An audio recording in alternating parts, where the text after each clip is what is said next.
Section 1. You will hear a telephone conversation between a woman and the reservations clerk at a conference centre. First, you have some time to look at questions 1 to 5.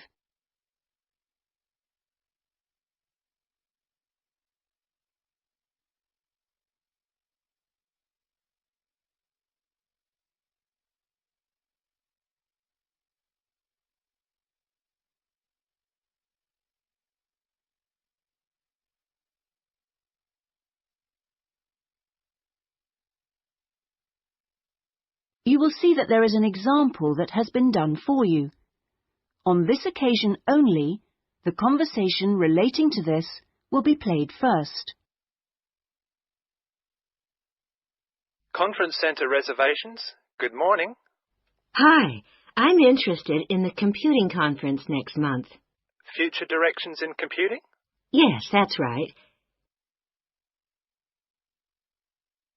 The title of the course is Future Directions in Computing, so Future Directions has been written in the space. Now we shall begin. You should answer the questions as you listen, because you will not hear the recording a second time. Listen carefully and answer questions 1 to 5. Conference Centre reservations. Good morning. Hi, I'm interested in the computing conference next month. Future directions in computing? Yes, that's right. Could I ask you a few questions about it? Of course. Okay. I know the conference is for 3 days, but actually I want to attend on the Friday and Saturday only. Will that work out to be any cheaper? Let me have a look. Well, you could register for the 2 days separately, but that wouldn't actually save you very much, as it still costs £35 for each day. In fact, if you could register for the 3 days, you also get an invitation to a free dinner on the Saturday night, so that's probably the better option. Right, I'll do that. How much will the fees be in that case? It's £75. All right. I'd like to register for the full 3 days. Now, can I pay that by credit card? I'm afraid not. You'll have to send a cheque to us. Or you can pay at the conference office. Fine. So it's probably easiest if I pay by check. Now then, what else do I need to arrange? Right. How about accommodation? I guess that's not included in the price. No, I'm sorry, it's not. But we do have a few rooms available for delegates at the conference centre if you'd like. Those are very cheap, but if you're interested, you'll need to book soon because there's always a heavy demand for them. They are only £15 per night, but they are very basic, and you'd have to get your own breakfast because they don't provide you with that. But it's very convenient because it's in the same building as the conference rooms. Uh-huh. Or there's a very reasonable guest house, which is £25 per night, and I think that includes your breakfast. Is it close to the conference center? It would be about a 10-minute walk away from here. I see. That sounds quite reasonable. Before you hear the rest of the conversation, you have some time to look at questions 6 to 10.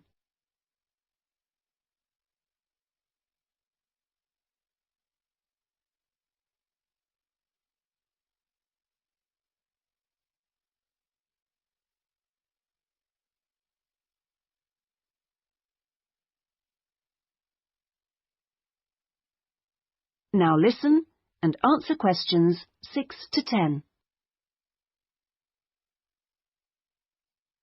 The details are all in our conference pack, which I'll send you. Great, thanks. That'll be very useful. Oh, and can you also send me an application form? Of course. I'll get that in the post to you straight away. Is there anything else? Yes, actually. Can you tell me where exactly the conference center is? Well, it's on South Park Road, and it's right at the end of the road next to the library. It's a 10-minute taxi ride from the station and will cost you £5. Otherwise, you can take the bus, which runs every half an hour from the station. That's the 21A, and it brings you straight to the conference centre. Right, got that. That is the end of section 1. You now have half a minute to check your answers.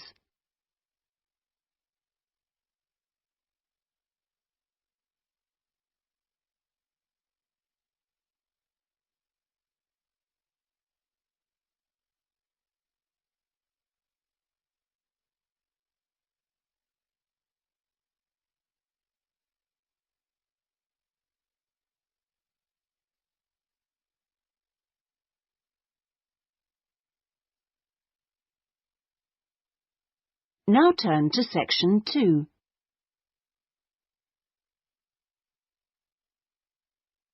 Section 2. You will hear an introductory talk to a group of temporary workers at an international travel exhibition. First, you have some time to look at questions 11 to 13.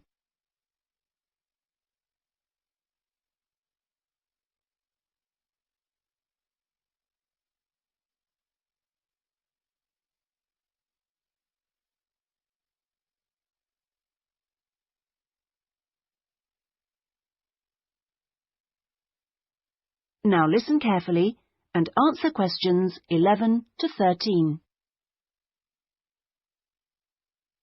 Good morning and welcome everybody. I'm Jenny Stewart and I'm the staff manager here at the Exhibition Centre. We're expecting this year's International Travel Exhibition to attract over 10,000 visitors a day, ladies and gentlemen, and you are among the 200 extra staff recruited to help look after them. Now, to help things run smoothly, we have divided you into 4 teams: the blue team, the green team, the red team and the yellow team. So first, I'll explain how the teams are divided up, and then we'll be giving you colour-coded T-shirts so we can identify you more easily. First of all, those who will be looking after the phones and handling all calls regarding the exhibition, you will be on the red team.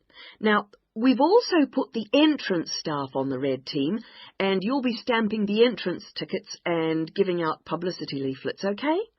Those of you involved in distributing entrance tickets will be on the yellow team, and we've also put those of you who'll be staffing the information booths around the conference centre on the yellow team, so you'll be getting a yellow T-shirt. Now, most of the hospitality staff have been put in the blue team, so the chefs among you and the kitchen hands will all need a blue T-shirt, but because of the sheer numbers, all waiting staff will be on the yellow team, and this includes the bar staff among you. Those who will be monitoring and directing the traffic in the car parks are on the green team, so you'll need to get a green T-shirt. This year, we've also employed a considerable number of attendants to direct the human traffic around the conference centre. Now, you'll be working in the exhibition hall at all times, giving directions and generally helping people whenever you can. And you will be in the red team, so please collect a red T-shirt. Before you hear the rest of the talk, you have some time to look at questions 14 to 20.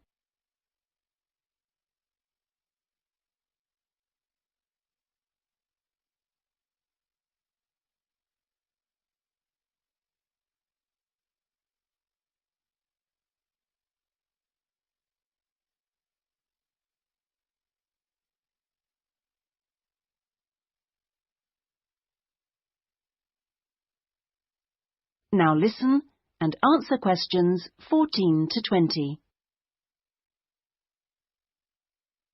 Right. Now that everyone knows what team they're in, we'll get on with the orientation and training program.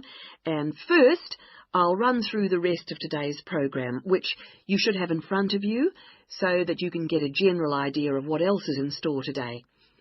This introduction finishes at 9:30, and then you'll be hearing from Anne Smith. Anne works in the accounts department on level 2, and she looks after all temporary staff, and so she is the person to see if you have any problems regarding pay. Anne will be explaining when and how you get this. She will also be handing out your tax forms. And I will just stress that All tax forms must be completed and returned to Anne before your pay can be processed. Following Anne's talk, you'll hear from Peter Chen, our conference manager, and he will be going over a plan of the conference centre with you, which will help you to orient yourselves. He will also go through the security arrangements with you and show you the fire exits.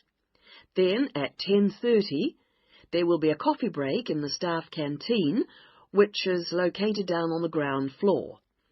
Now, after the break, we'll be moving to a different location for a video presentation, so instead of coming back here, we'd like you all to go to Lecture Room 311.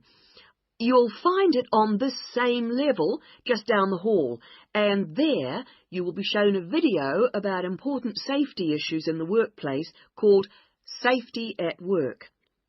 We'll finish off the morning with lunch, which should give everyone a chance to meet and get to know each other, and we'll be serving you a buffet lunch in the main hall, which is on the first floor from 12 o'clock.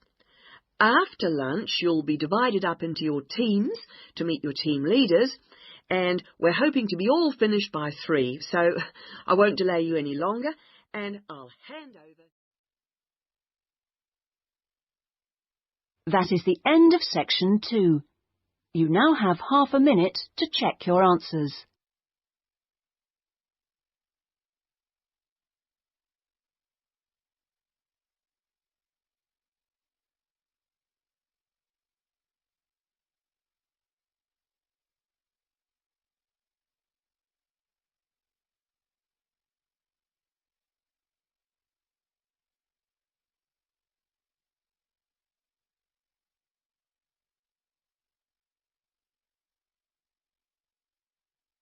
Now turn to section 3.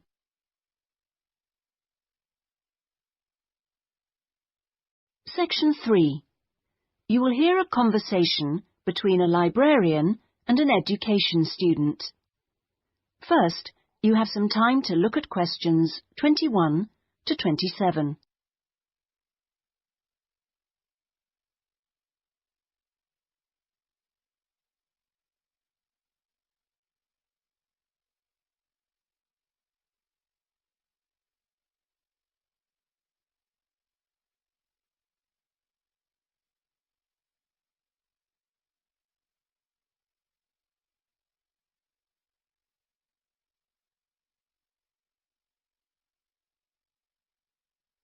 Now listen carefully and answer questions 21 to 27.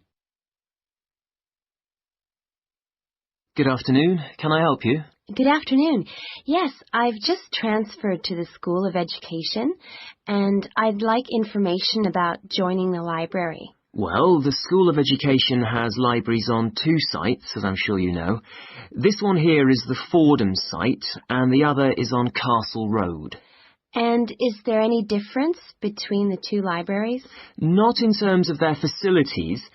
Access to online databases and the internet is available at both sites, and each site has a range of reference materials on education. Oh, yes, I see. But the Castle Road site has books on the sociology of education and a collection of textbooks and teaching resources covering most of the subjects taught in secondary schools. Ah, right. But I'm training to be a primary teacher, so I need to look at materials for the 5 to 11 age group. Then you've come to the right place.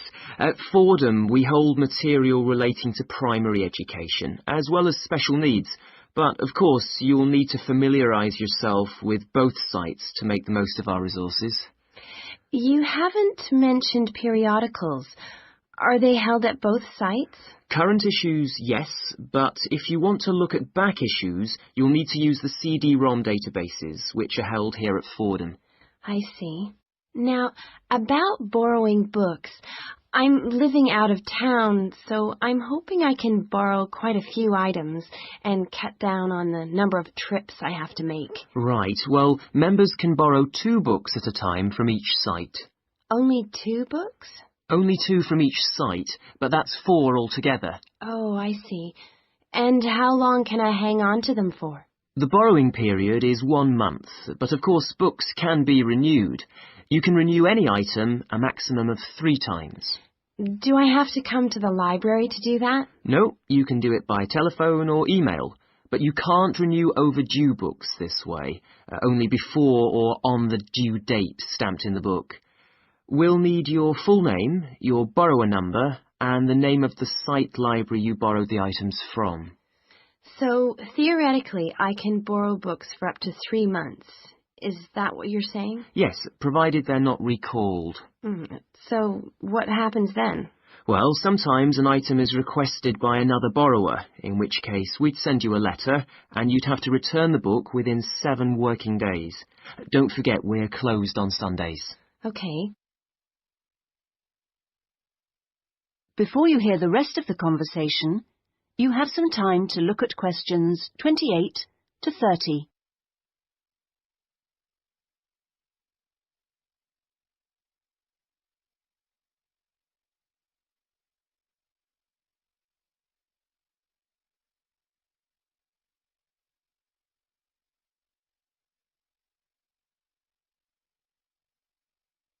Now listen and answer questions 28 to 30.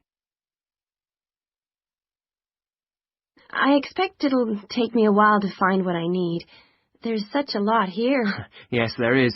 But if you need help getting started, this term we're running 3 study skills workshops.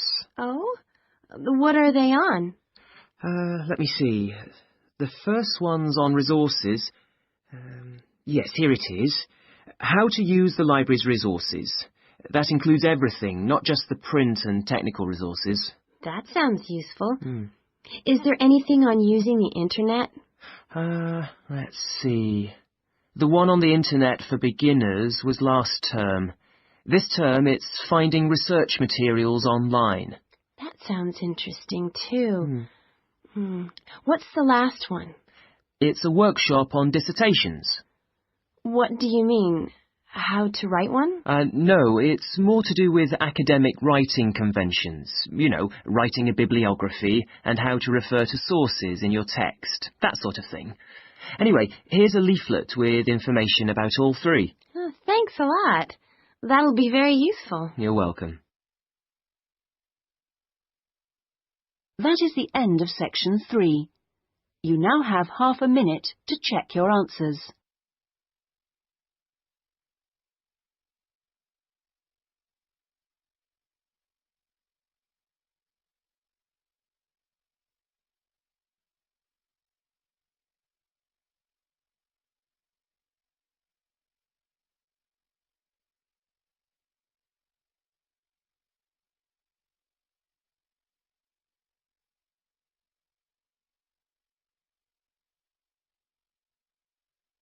Now turn to section 4.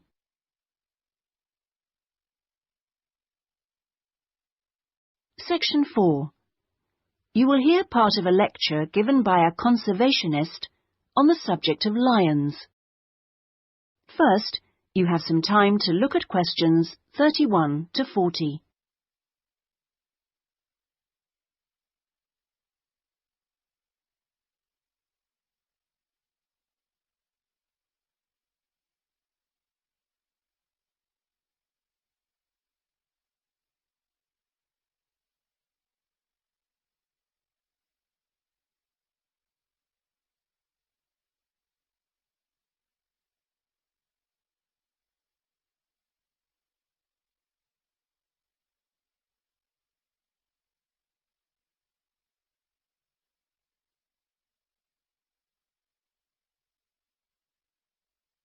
Now listen carefully and answer questions 31 to 40. Well, most people think that lions only come from Africa. And you would be forgiven for thinking this because, in fact, most lions do come from Africa. But this hasn't always been the case. If we go back 10,000 years, we would find that there were lions roaming vast sections of the globe. But now, unfortunately, only very small sections of the lion's former habitat remain. My particular interest is Asiatic lions, which are a subspecies of African lions. It's almost 100,000 years since the Asiatic lion split off and developed as a subspecies. At one time, the Asiatic lion was living as far west as Greece, and they were found from there in a band that spread east through various countries of the Middle East all the way to India. In museums, you can now see Greek coins that have clear images of the Asiatic lion on them. Most of them are dated at around 500 BC. However, Europe saw its last Asiatic lion roaming free 2,000 years ago. Over the next 1900 years, the numbers of Asiatic lions in the other areas declined steadily. But it was only in the 19th century that they disappeared from everywhere but India. So, how can you tell an Asiatic lion from an African lion, with which you're probably more familiar? Well, in general, Asiatic lions are not as big as African lions. The colour is more or less the same, but the appearance of the mane is different. That's the hair around the lion's face and neck. The Asiatic lion's mane is noticeably shorter than the African lion's. Asiatic lions also have a long fold of skin on their undersides, whereas not many African lions have this.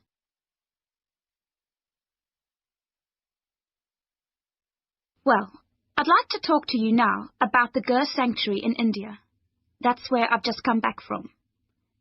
The sanctuary was established specifically to protect the Asiatic lion. It's 1,450 square kilometres in area, and most of it is forest. There are now around 300 Asiatic lions in India, and almost all of them are in this sanctuary. But despite living in a sanctuary, which makes them safe from hunters, they still face a number of problems that threaten their survival. One of these is the ever-present danger of disease. This is what killed more than a third of Africa's Serengeti lions in 1994, and people are fearful that something similar could happen in the Gir Sanctuary and kill off many of the Asiatic lions there. India's lions are particularly vulnerable because they have a limited gene pool. The reason for this is interesting. It's because all of them are descended from a few dozen lions that were saved by a prince who took a particular interest in them. He was very wealthy, and he managed to protect them. Otherwise, they'd probably have died out completely. When you see the Asiatic lion in India, what you sense is enormous vitality. They're very impressive beasts, and you would never guess that they had this vulnerability when you look at them. The Asiatic lions don't have the Gir Sanctuary to themselves, I should add. They actually share it with about 2,000 farmers. A significant proportion of the lion's diet is made up of the livestock of these farmers, goats, chickens, and so on, as much as a third, in fact. And they've even been known to attack humans, especially in times of drought. One final piece of interesting information. In ancient India, one of the greatest tests of leadership for a man was to fight a lion. Now, it seems, in modern India, it will be a great test to see if the lion can be saved. I'm sure this is something that all of you will share concern for too. That is the end of section 4. You now have half a minute to check your answers.